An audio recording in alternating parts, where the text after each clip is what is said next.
피를 체열하거나 보시면 그 안에서 암세포가 돌아다니는 경우가 있습니다. 국소 1기라고 하더라도 수술로 잘 절제가 되었다고 하더라도 추후에 재발을 할 수 있습니다. 그렇기 때문에 이 재발률을 막기 위해서 항암 치료를 하는 것이고요. 서울대학교 병원 혈액종양내과 이대원입니다. 저는 오늘 유방암의 분류와 치료에 대해서 강의하도록 하겠습니다. 우선 2018년 국가암 등록 통계 자료에 따르면 여성의 34%에서 암이 인생 중에 발생한다고 되어 있습니다. 이 중에서 여성 유방암이 가장 많으며 전체 여성에서 발생하는 암의 한 20% 정도를 차지하며 매년 한 2만 명에서 3만 명 정도의 환자가 우리나라에서 발생하고 있습니다. 생존율은 갈수록 이제 여러 치료제가 발전함에 따라서 증가하고 있으며 유방암 같은 경우에는 90년도에 비해서 2014-18년도에서 전체 생존율 한 93%, 그러니까 암에 걸리더라도 5년 동안 생존할 확률이 90% 이상인 암이 되겠습니다. 하지만 실제로 유방암의 병기에 따라서 치료가 좀 달라지는데요. 모든 암은 1기에서부터 4기까지 나눌 수 있겠습니다. 1기는 초기암, 4기는 전이성 암으로서 1기가 4기에 비해서 전이가 될 확률이 훨씬 낮겠지요. 하지만 유방암에 있어서 중요한 것은 병기도 있겠지만 같은 유방암이라고 하더라도 그 종류에 따라서 생존율은 완전히 다릅니다. 유방암의 분류에 대해서 먼저 설명드리겠습니다. 유방의 분류에 있어서 가장 중요한 것은 첫 번째, 에스트로겐 리셉터입니다.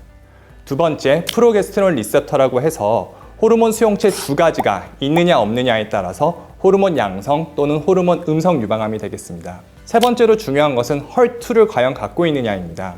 헐2를 갖고 있는 암은 헐2 양성 유방암이라고 해서 이렇게 호르몬 양성암 또는 헐2 양성암, 그리고 또 하나의 암종은 호르몬도 갖고 있지 않고 헐2도 갖고 있지 않는 3중 음성 유방암으로 나누겠습니다. 크게는 이렇게 세 가지로 나눌 수 있고, 호르몬 양성 유방암 같은 경우에는 세포가 빠르게 증식하느냐 또는 좀 천천히 증식하느냐, 세포가 빠르게 증식한다는 것은 조금 더 공격성이 강한 안 좋은 암이겠지요. 호르몬 양성 암도 보통은 조금 더 순한 A타입이라는 암과 조금 더 독한 B타입이라는 암종으로 나눌 수 있습니다. 그래서 유방암의 전신 치료 옵션으로 저희가 갖고 있는 것은 첫 번째, 항암 치료가 있습니다. 두 번째, 호르몬 치료가 있겠고요. 보통 항호르몬 치료라고 해서 흔히들 아는 타목시펜 또는 아로마타이스 이니비터로 레트로제, 폐경 후에서 쓸 수 있는 이런 약제들이 있겠고요. 그리고 마지막으로 표적 치료제가 있겠습니다. 유방암에서 표적 치료제를 얘기하면 대부분은 헐2라는 것을 타겟으로 하는 표적 치료제. 항암 치료 같은 경우에는 아형과 상관없이 모든 유방암에서 효과가 있습니다. 반면에 호르몬 치료 같은 경우에는 호르몬 수용체가 있는 암에서만 효과가 있겠지요. 마찬가지로 헐2 양성 암도 헐2가 갖고 있는 헐2 양성 유방암에서만 치료가 효과가 있겠습니다. 호르몬과 헐2를 같이 갖고 있는 암종도 있고요. 이런 경우에는 호르몬보다는 헐2가 환자의 암의 공격성과 그 분화에 있어서 더 중요한 역할을 하기 때문에 대부분 헐2 양성 유방암에 준해서 치료를 하겠습니다. 그렇다면 유방암 환자에서 치료를 어떻게 하느냐는 사실 병기에 따라 달라질 수 있습니다. 기본적으로 수술이 중심으로 하여서 수술 전에 항암을 하는 선행 항암 치료라는 게 있겠고요. 수술 이후에 항암을 하는 보조 항암 치료라는 개념이 있습니다.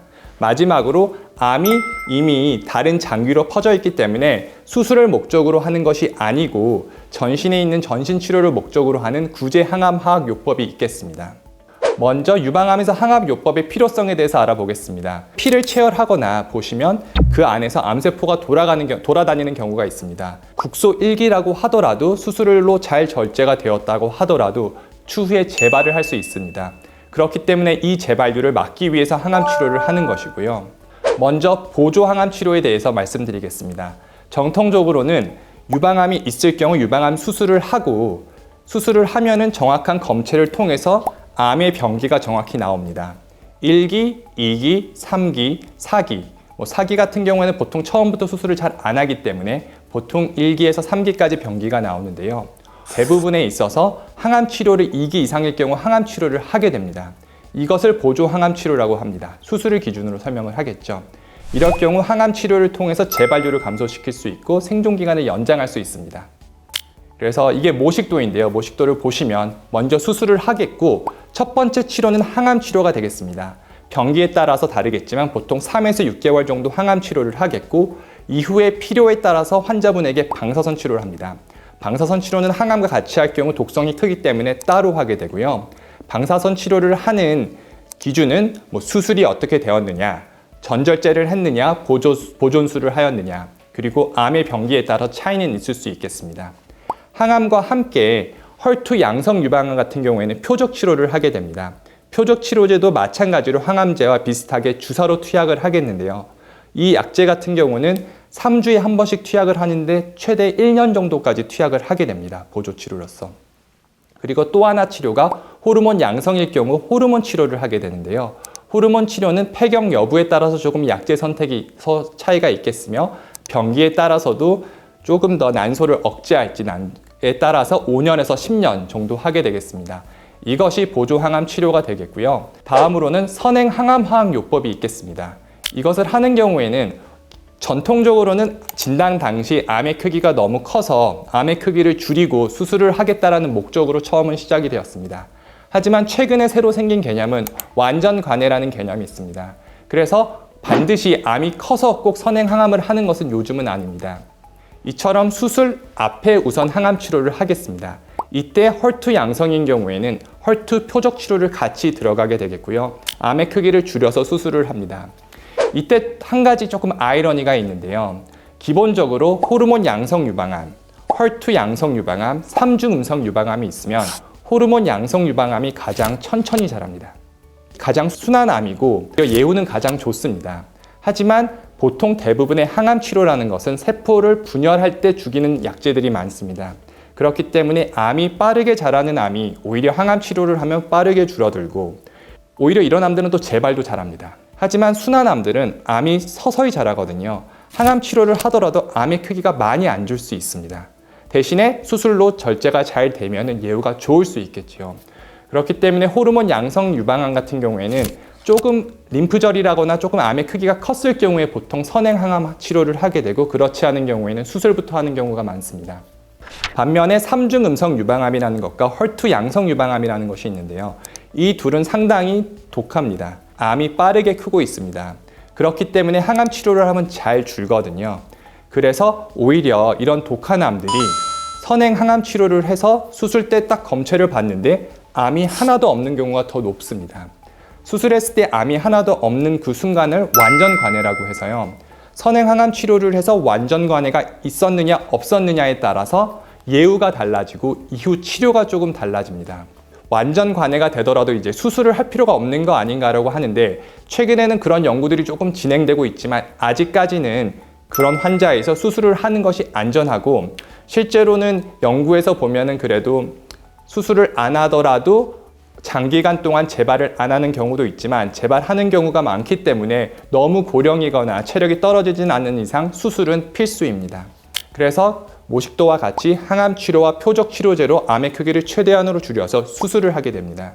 수술 이후에 경과에 따라서 방사선 치료를 하겠고요. 한 달 정도. 이것도 수술 결과와 어떤 수술을 받았느냐에 따라 달라집니다. 이후에 호르몬 양성 유방암 같은 경우에는 호르몬 치료를 5년에서 10년 더 해주게 되겠고, 표적 치료는 앞에서 한 3에서 6개월을 했으면 뒤에서 6에서 9개월을 해서 총 1년을 채우게 되는데, 최근에 변화된 것이 예전에는 모든 치료를 똑같이 일률적으로 하였는데 최근은 완전 관해가 됐느냐 안 됐느냐에 따라서 치료가 조금 달라집니다. 앞서서 설명드렸듯이 완전 관해가 되면 예후가 가장 좋습니다. 그럴 경우에 보통은 새로운 항암제를 쓰진 않지만 완전 관해를 이루지 못한 특히 3중 음성 유방암에서는 항암 치료를 6개월 정도 더 해주는 것이 재발률을 더 줄여준다고 알려 있어서 3중 음성 유방암 같은 경우에는 최대 1년까지도 항암 치료를 할 수 있습니다. 수술 전 6개월, 수술 후 6개월.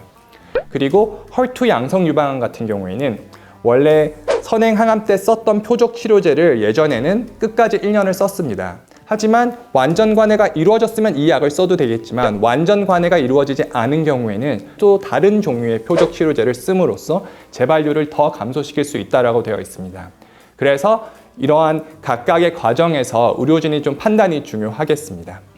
마지막으로는 구제 항암 화학요법이 있습니다.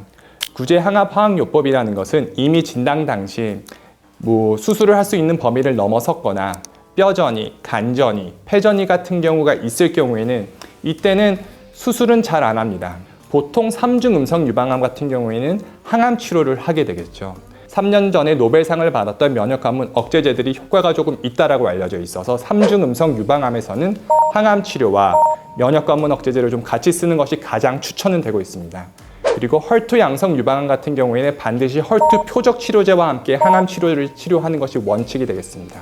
그리고 호르몬 양성 유방암 같은 경우에는 전신으로 다 퍼졌다라고 하더라도 최근에는 좋은 표적 치료제 CDK4/6 억제제라는 좋은 표적 치료제가 있기 때문에 먹는 호르몬 약제와 먹는 표적 치료제를 같이 쓰는 것이 표준이 되겠습니다. 단 호르몬 양성이라고 해도 A타입, B타입 구분해서 보통 의료진이 치료를 하게 됩니다. A타입 같은 경우에는 전신 치료로 호르몬이 먼저 선호되고 B타입 같은 경우도 호르몬을 보통 쓰긴 하지만 왜냐하면 항암 치료보다는 호르몬 치료가 훨씬 편하다는 장점이 있고 표적 치료제도 항암 치료보다는 편하다는 장점이 있습니다. 하지만 드물게는 전신 전이가 너무 심하다거나 빠른 조절이 필요하거나 또는 호르몬이 잘 안 들을 것 같은 느낌이 좀 있습니다. 과거의 병력들을 좀 보았을 때요. 이럴 경우에는 좀 항암 치료를 할 수 있게 되겠습니다. 그래서 사실은 유방암이 하나의 암이 아닙니다. 유방암은 사실 그 안에서 여러 아형에 따라서 치료가 달라질 수 있고요. 제가 지금 오늘 말씀드린 것은 유방암의 다양한 분류를 최대한 이해하기 쉽게 나눠서 설명드렸는데 잘 이해가 되셨을지 모르겠습니다. 치료를 너무 무서워한다거나 거부하지 마시고 의료진과 함께 꼭 완치의 기회를 갖기 바랍니다. 지금까지 혈액종양내과 이대원이었습니다.